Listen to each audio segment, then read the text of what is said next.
A ministerial imbizo in Phoenix nogal. Yo, what's going on here? Vanakkam, namaskaram, namaste, salam, sabona, salutations. Yes, the Minister of Public Works and Infrastructure, the DA's Dean McPherson, will host his ministerial infrastructure imbizo at Green Heights Primary School, 29th of March. Green Heights Primary in Phoenix. Impressive. He could have done it at the Radisson Blue Hilton Hotel, but he chose a primary school in Phoenix. Man of the people, nah? But then again, the people of Phoenix, who played a major role in getting Dean McPherson into Parliament as a minister, people of Phoenix have been largely neglected by the Democratic Alliance. Their calls and concerns about their incompetent councillors and the ongoing water crisis seems to have fallen on deaf ears. But the minister has decided to host his imbizo in Phoenix. You have to ask yourself, why?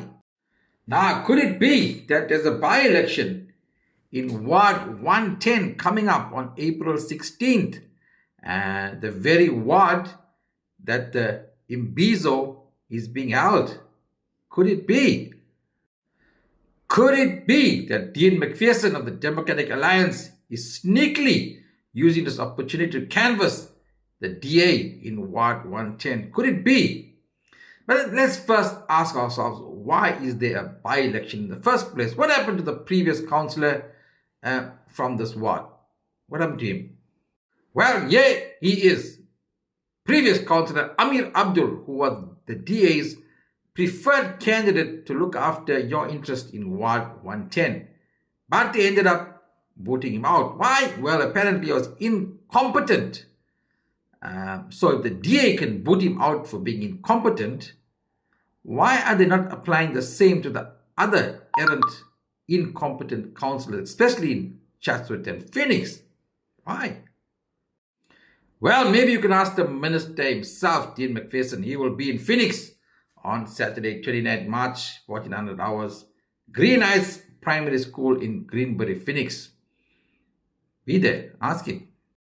Now, speaking of the by-election in Ward 110, here are the candidates for that area. The area includes Sunningdale, Mount Moriah, Mount Royal, Southgate, Rainham, Centenary Park, Glen Anils, and Glen Hills. So here are the candidates already registered. This is the independent candidate, Bronwyn Delaney, an independent candidate. The ANC presents Sifiso Energy Ngema. The DA's candidate, Rowena Bosman. MK's candidate, Mandla Biela. And what's this? Whoa! We've got the 1860 NIC Congress. We've got a candidate, Prakasan Padyachi.